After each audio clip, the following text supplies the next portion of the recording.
사직동 토박이가 읽어주는 롯데 이야기, 안녕하십니까, 우피입니다.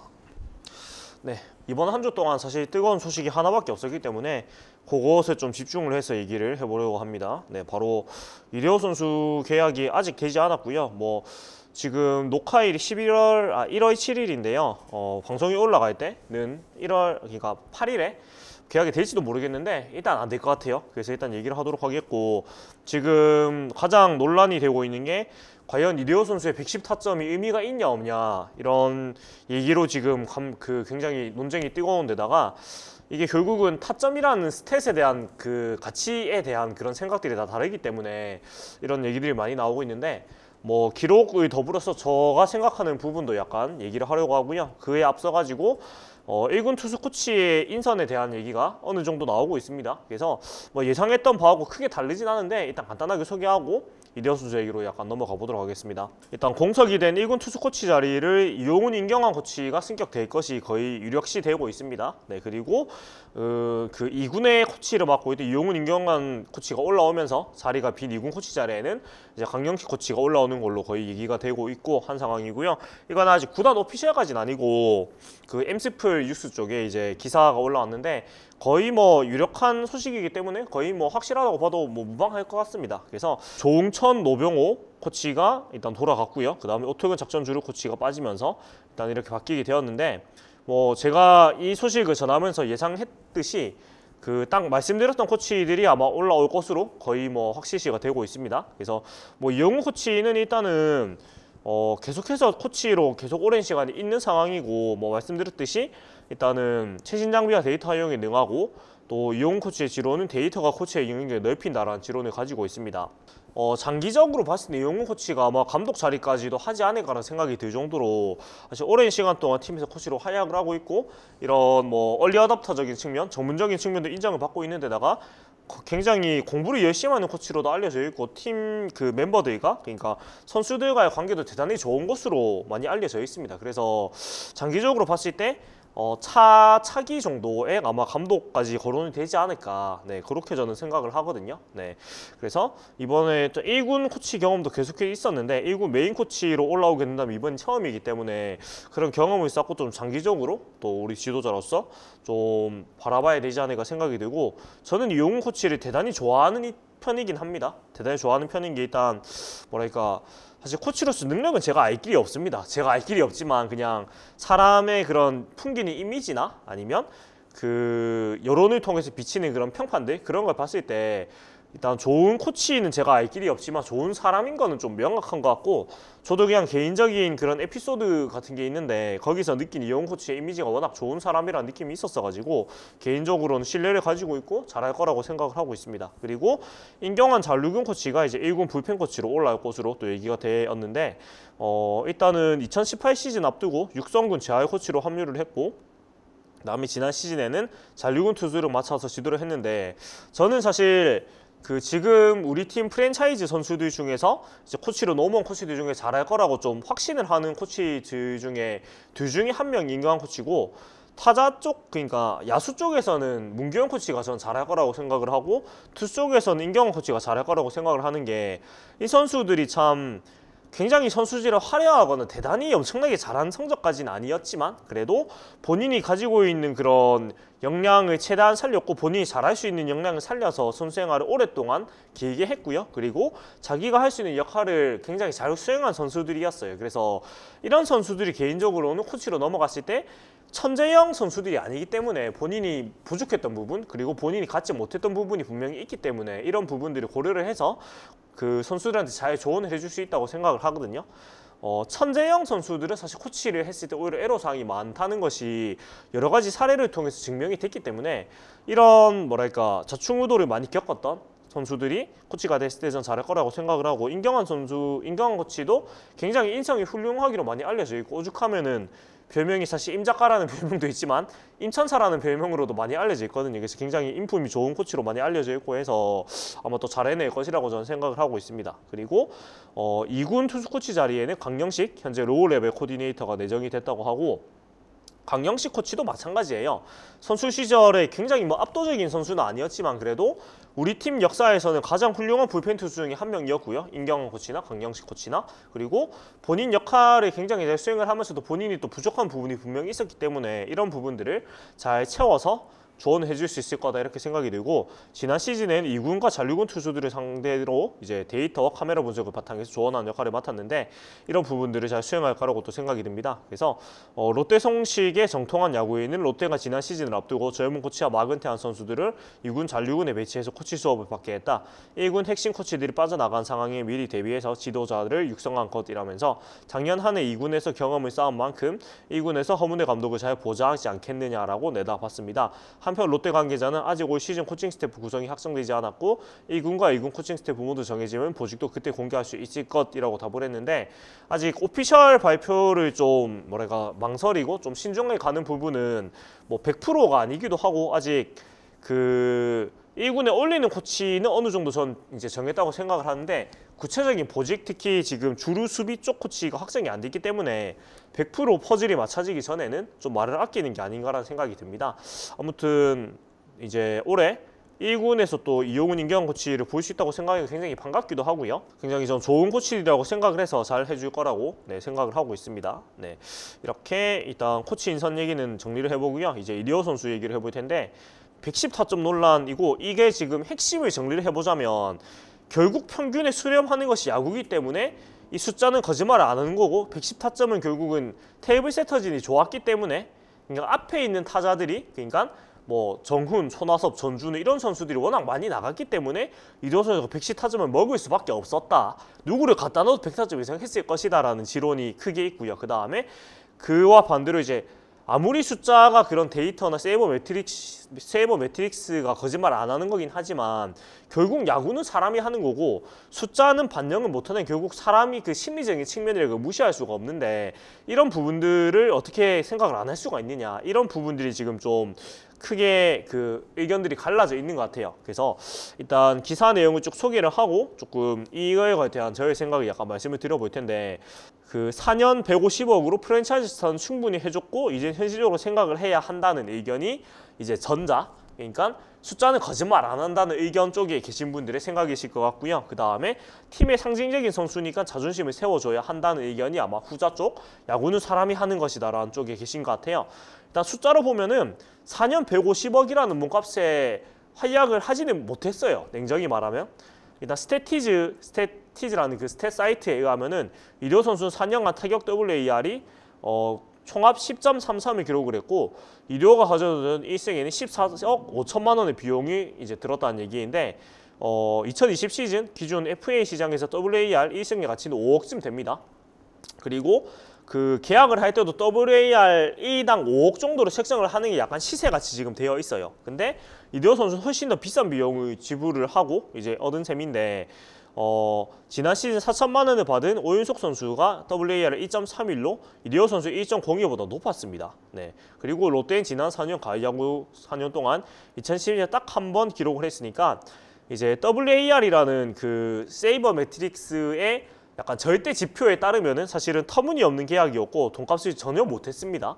냉정하게 말하면 이런데, 근데 이리오 선수 4년 150억의 몸값이 사실은 150억의 몸값을 하는 성적을 낼 것이야 라고 생각한 사람은 아무도 없을 겁니다. 네, 사실 이 4년 150억이라는 금액 자체가 여러 가지 상징적인 그런 돈이 들어있었고, 그리고 이 당시에 이제 돌아올 때 일본 소프트뱅크 쪽에서 2년 150억까지 거의 얘기를 했던 걸로 제가 알고 있습니다. 그래서 이거는 일단 일본 쪽과의 그 머니 싸움, 돈 싸움에서 그런 차이가 났던 부분도 분명히 있고, 그 다음에 2012년 이제 그때 연봉 조정, 2010년에 연봉 조정 때 그때 그 8천만 원, 7천만 원 때문에 그 뭐랄까 선수를 결국 자존심 못 챙겨진 부분도 분명히 있었고, 이리오 선수가 가지고 있는 테크 파워도 분명히 이제 생각이 됐을 거예요. 그 스타성이나 그 다음에 팀의 이제 상징, 베테랑으로서 해준 역할들, 그런 것들을 종합적으로 고려해서 책정된 금액이었기 때문에 이것을 WAR 주판에 튕기가지고 할 가치는 전 아니라고 생각을 해요. 그래서 저는 WAR을 떠나서 이리오 선수가 4년 150억 원이라는 몸값을 했느냐라고 물어본다면 저는 자기 역할을 했다고 생각을 하고 시기를 돌렸을 때 이대호 선수가 4년 150억 원에 이제 재계약 다시 이제 미국에서 돌아올 때 이때 만약에 4년 100억을 제시해서 이대호 선수가 못 돌아오고 일본으로 갔다고 생각을 한다면 이것은 사실은 있을 수 없는 일이라고 저는 생각을 하고 과연 이대호 선수가 이때 없었으면 우리가 그 1루수 지명타자 자리를 메꿨을 것인가? 못해요. 못했고 알잖아요. 2012년부터 2016년까지 우리가 1루수로 누구를 썼는지 누구보다 알고 있고 4번 타자를 뛰었던 선수들이 황재균 선수 정도 말고는 자기 역할을 전혀 못했습니다. 그렇기 때문에 이 계약 자체가 잘못되었다거나 아니면 과도한 금액을 지불했다고 저는 생각하지 않아요. 필요한 계약이었고 어느 정도 뭐랄까 그런 WAR 이상의 그런 것을 보았을 때 숫자에서도 충분히 이해가 되는 계약이었다고 생각을 합니다. 네, 생각을 하고 클래식 스탯으로 보면 지난 시즌엔 나름대로 알찬 한 해를 보냈는데 일단은 144경기 정경기 출장했다는 게 사실 굉장히 큰 가산점이라고 저는 생각을 해요. 사실 이대호 선수가 체력적으로 힘들어하는 모습도 충분히 보였고 여름 8월에 특히 성적이 굉장히 안 좋았는데 이 부분을 사실 저는 어느 정도 인정을 해줘야 된다고 생각을 해요. 물론 이게 이제 감독이 좀 고지식하게 기용했다고 생각을 할 수도 있겠지만 이때 만약에 그 출장 관리를 해주면서 한 110경기, 120경기 정도 출장을 했다면 이대호 선수가 타율 3할 넘겼을 거라고 생각을 하고 누적 지표는 몰라도 그 세이버 지표는 조금 더 개선이 됐을 거라고 생각을 하거든요. 왜냐면 8월에 바닥을 찍을 때 좀 쉬게 해줬으면 분명히 좀 더 성적이 좋아졌을 거고 실제로 9월부터는 성적이 어느 정도 또 회복이 되었습니다. 그렇기 때문에 이런 정경기 출장에 따른 세이버 수치가 감소한 부분들도 어느 정도 생각을 해야 된다고 생각을 하고 그렇기 때문에 또 누적 수치는 그만큼 떨어졌겠지만 세이버 수치가 떨어진 부분에 대해서 이 선수가 전혀 역할을 못했다고 무턱대고 비난을 할 수는 없는 것 같아요. 세이버를 중요하게 보시는 분들은 올 시즌 성적이 이대호가 4번 타자를 꾸준하게 나왔기 때문에 가능했던 성적이고 타순이 달랐다면 그만큼의 타점을 생산하지 못했을 것이다 라고 얘기를 하시는데 이 부분도 좀 재밌는 그 데이터가 있습니다. 이거를 보면 뭐냐면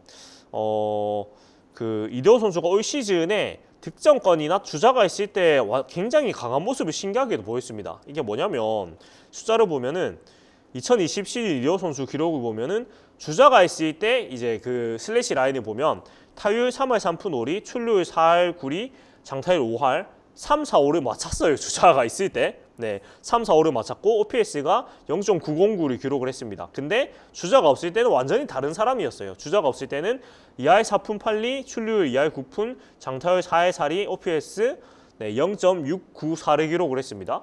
OPS가 0.2가 넘게 차이가 나요. 다른 사람이었습니다. 다른 사람이었고 득점권에서는 타율 3할 2푼 4리, 출루율 4할 5리, 장타율 5할 네, 그래서 OPS가 0.905 역시나 슬래시 라인 3, 4, 5 맞추면서 좋은 성적을 기록을 했고 주자가 있을 때 홈런이 9개, 타점이 99타점이었습니다. 그 다음에 주자가 없을 때 홈런이 11개, 타점이 11개였고 뭐 당연한 거죠. 그 다음에 득점권 때 홈런이 5개였고 타점이 88타점이었습니다. 그래서 2020년 성적만 보면 득점권에 굉장히 각성한 성적을 보인 게 사실입니다. 숫자가 말을 하는 게.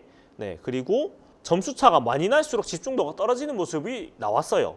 근데 이게 항상 얘기하는 게 이제 한 해 정도는 이런 소위 후루꾸라고 하죠. 좀 운빨이라고 부르는 그런 요소가 개입하지 않겠느냐라고 얘기를 하시는데 그래서 2017년, 2018년, 2019년, 2020년 미국에서 돌아오고 나서 성적을 제가 쭉 이제 뽑아봤습니다. 이거를 참고로 해보니까 어떤 숫자가 나오냐면 이 4년 동안 주자가 있을 때 타율 3할 2푼 7리, 출루율 4할 4리, 장타율 5할 2푼 1리, 5할 2푼 1리, OPS 0.926을 기록을 했고 주자 없을 때는 타율 2할 8푼 9리, 출루율 3할 4푼 1리, 장타율 4할 8푼 9리, OPS 0.830을 기록을 했고요.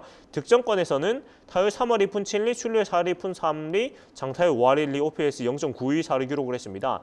그러니까 4년 동안 총 들어온 타석수가 2,300타석이 넘거든요.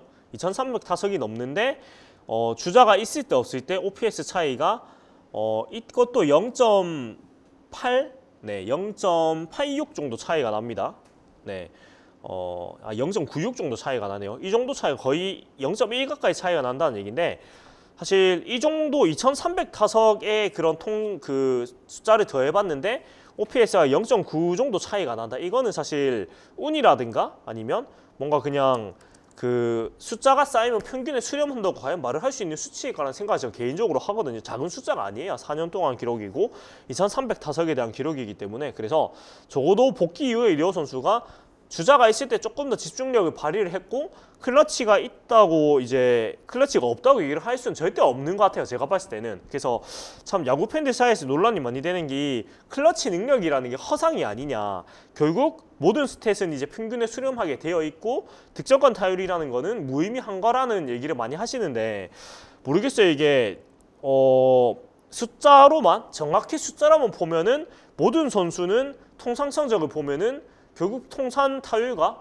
득점권 타율이 평균에 수렴하게 되어 있습니다. 안 그런 선수는 없어요. 거의 없는데, 이대호 선수를 이 4년 성적으로 잘라봤을 때는 유의미한 차이가 분명히 존재하거든요. 그래서 이 부분은 이제 숫자가 기록하지 못하는, 야구는 사람이 하는 것이기 때문에 그래 심리적인 부분, 그러니까 주자가 있을 때 그다음 득점권이거나 중요한 상황에 조금 더 집중력이 발휘가 되거나 좀 더 뭐랄까 그런 심리적인 부분에서 덜 흔들리고 오히려 즐기는 그런 요인들이 반영이 전 됐다고 생각을 해요. 무시할 수 없는 숫자거든요. 2,300타석은. 네, 이런 부분들을 봤을 때 이대호 선수가 과연 역할을 못했느냐, 전 역할을 했다고 종합적으로 판단을 하고 있습니다. 판단을 하고 있고, 그다음에 지금 많이 비교가 되고 있는 게 이승엽, 박용택, 김태균 선수의 이제 계약, 이제 은퇴 그 직전 계약에 대해서 얘기를 많이 하고 있는데, 세이버 스탯, 그러니까 세부 스탯만 보면은 그 WAR이나 WRC 플러스 이런 스탯들을 봤을 때는 가장 안 좋은 게 맞습니다.